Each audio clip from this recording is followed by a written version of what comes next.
After my husband passed away, I bought a brand new car to start fresh. The very next day, my son showed up and took my keys. "You don't need this," he told me, with a coldness I'd never seen before. "I'm heading out of town tomorrow with my wife's family, and I can drop you off at an assisted living facility on the way." I was paralyzed. My own son, the person I had brought into this world, had just told me I no longer had the right to live my own life. Then, as he drove off down the street in my new car, I sent him a text message. Just 3 words: check the glove box. What he saw in there made him stop immediately, slam on the brakes, and realize he had just made the biggest mistake of his life. But for you to understand why I did what I did, I need to tell you the whole story from the beginning. My name is Ella Lehner, but everyone calls me Ellie. I'm 65 years old. Until 3 months ago, I was married to the love of my life. 40 years together. 40 years of laughter, struggles, and building a family. My husband was a good man, a dedicated worker, the kind they just don't make anymore. When he died, I felt like the world stopped turning. Our house became a mausoleum of memories. Every corner reminded me of him. His coffee mug on the counter, his favorite easy chair, the scent of his cologne in the bathroom. I was left there in the middle of that deafening silence, wondering what I was supposed to do with the rest of my life. The first few days were the worst. I didn't want to get out of bed. I didn't want to eat. I didn't want to see anyone. But one morning, as I looked at a photo of us smiling on a beach full of life, I heard his voice in my head, almost as if he were standing right behind me. "Ellie," he always used to say, "as long as there's air in your lungs, there's a reason to keep moving forward. Don't just sit still waiting for life to pass you by. Go out there and live it." And he was right. He always was. So I made a decision. I was going to start over. I wasn't going to stay locked up in that house living among ghosts and memories. I was going to honor his legacy by truly living. And for that, I needed mobility.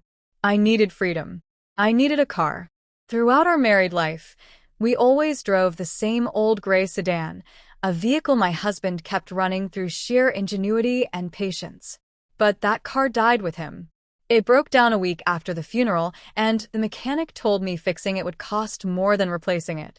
So, with the life insurance money and the savings we had set aside together, I decided to buy a new car. Nothing luxurious, nothing flashy, just something reliable, something that was mine, something that represented this new chapter. I went to the dealership on a Tuesday morning. The salesman, a friendly young man named Devin Williams, showed me several models, and then I saw it. A sleek silver sedan gleaming under the showroom lights. It was perfect, compact, easy to drive, and packed with all the safety features I needed. I got in and felt something I hadn't felt in months. Hope. Devin patiently explained everything.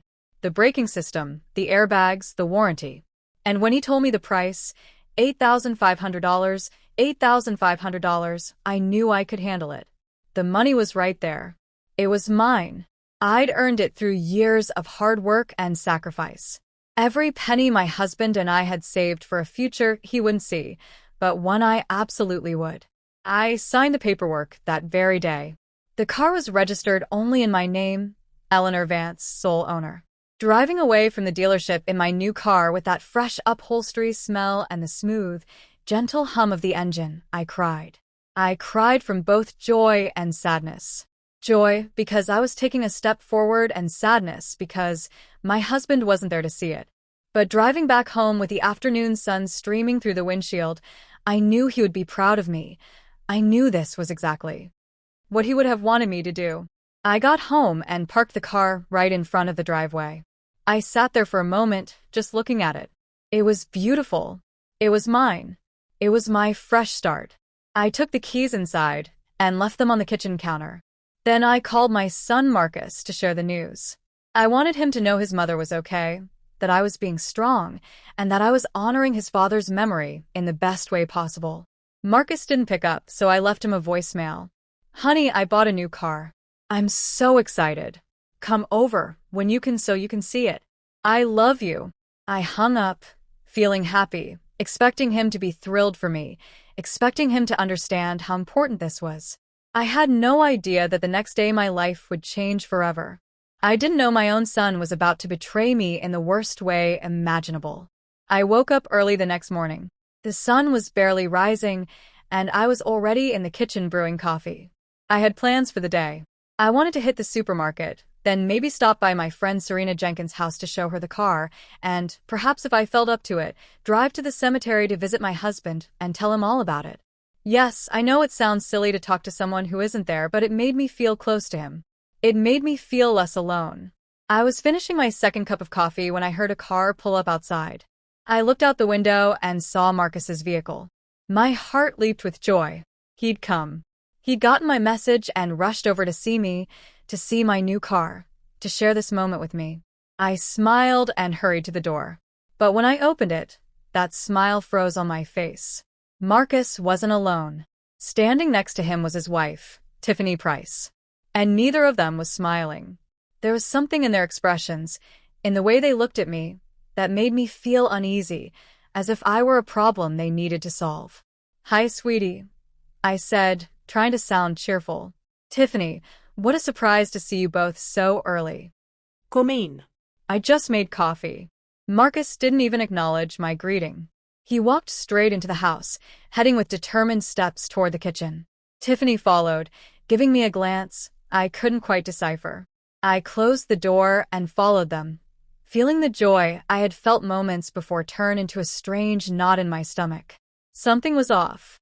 In the kitchen, Marcus stopped in front of the counter, looking at my new car keys. He picked them up, weighing them in his hands, as if evaluating their mass. "Mom," he finally said without meeting my eyes, "we need to talk." I crossed my arms, trying to ignore the alarm bells ringing in my head. "Sure, honey. What is it?" He exchanged a look with Tiffany. She nodded, giving him permission to continue. And then Marcus spoke. "Mom, I heard you bought a car. A new one." "I did," I replied, my voice sounding more excited than it should have. "That's why I called yesterday. I wanted you to come see it. It's beautiful, Marcus. And it makes me feel so free." "So, you don't need it," he interrupted. His words dropped like stones into the middle of the kitchen. I stood silent, not understanding. "What?" I whispered. Marcus finally looked me in the eye. "You don't need a car, Mom. Not at your age. You don't drive as well as you used to. It's dangerous. Plus, it's an unnecessary expense. The maintenance, the insurance, the gas. What for?" I felt like he had slapped me. "Marcus, I drive perfectly fine. My license is current. I passed all the tests. And besides, it's my money, my decision." He shook his head as if speaking to a stubborn child. "Mom, that's not the point. The point is being practical. Look, Tiffany and I have been talking. We're taking a trip tomorrow with her parents, a family trip we've been planning for months, and our car is acting up. Yours is new. It's perfect for the drive." "Wait," I said, holding up a hand. "Are you telling me you came here to ask to borrow my car?" Marcus gave a short, humorless laugh. "I didn't come to ask for anything, Mom. I came to tell you I'm taking it." Before I could process what was happening, before I could react, he closed his hand around the keys. "No, iskramat." "Marcus, those are my keys. That's my car." But he was already walking toward the door. Tiffany followed him, completely ignoring me. "Marcus, stop. You can't do this. Give me my keys." He paused at the threshold and turned to look at me. What I saw in his eyes broke my heart. There was no love there. No respect, only impatience and something that looked like contempt. "Mom, enough with the drama," he said in a voice so cold it didn't sound like my son's. "You don't need this car. You don't need any of this. You're living alone in this huge house, clinging to memories. It's not healthy." "What are you saying?" I whispered, my voice barely escaping my throat. "Tiffany and I have been talking," Marcus continued, "and we think it would be better for you to consider moving to a more appropriate place, an assisted living facility. There are some really good ones in the city. You'd be looked after. You'd have company. You wouldn't have to worry about anything. And when we get back from the trip, we can go look at a few. In fact, I can drop you off at one on the way." The world stopped. My son's words echoed in my ears, but I couldn't believe them. An assisted living facility. He was telling me to leave my home, my memories, my life to become a burden others had to care for. Marcus, I said, my voice trembling. I don't need a facility. I'm perfectly fine here. This is my house. He sighed as if my resistance was just another inconvenience. Mom, don't make this harder than it has to be. We're taking the car. We'll be gone for a week. When we get back, we'll talk calmly about your situation. And with that, he walked out of the house. Tiffany followed without saying a single word. I ran after them. Marcus, no, please. That car is mine. I bought it with my own money. You can't just take it. But he was already opening the door to my new car, my silver car, my symbol of freedom. Marcus, I'm begging you, I shouted, tears starting to stream down my cheeks. Don't do this to me. I'm your mother. He paused for 1 second. For 1 second, I thought he was going to come to his senses, that he would remember who I was, that he would remember everything I had done for him. But then he got in the car, started the engine, and drove away. He just left with Tiffany in the passenger seat with my keys, with my car, with my dignity. I stood in the middle of the driveway, watching the silver car disappear down the street. The tears were falling freely now. My body was shaking. I couldn't believe what had just happened. My own son had robbed me, humiliated me, and told me I was useless. I stumbled back into the house, closed the door, and sank onto the sofa. And there in the silent living room, full of memories of a life that no longer existed, I cried. I cried for the car. I cried for the betrayal. But most of all, I cried for the son I had just lost. I don't know how long I sat on that sofa crying. Maybe it was minutes, maybe hours. Time ceased to have meaning. All I felt was a deep ache in my chest, as if something inside me had shattered. And perhaps it had. The image I had of my son, the trust, the unconditional love a mother always holds for her children, no matter what. But then in the middle of that emotional darkness, something shifted. I stopped crying. I wiped the tears with the back of my hand and felt something different growing in my chest. It wasn't sadness. It wasn't despair. It was fury, a cold, calculating rage that began to replace the pain. Because as I sat there, I remembered something important.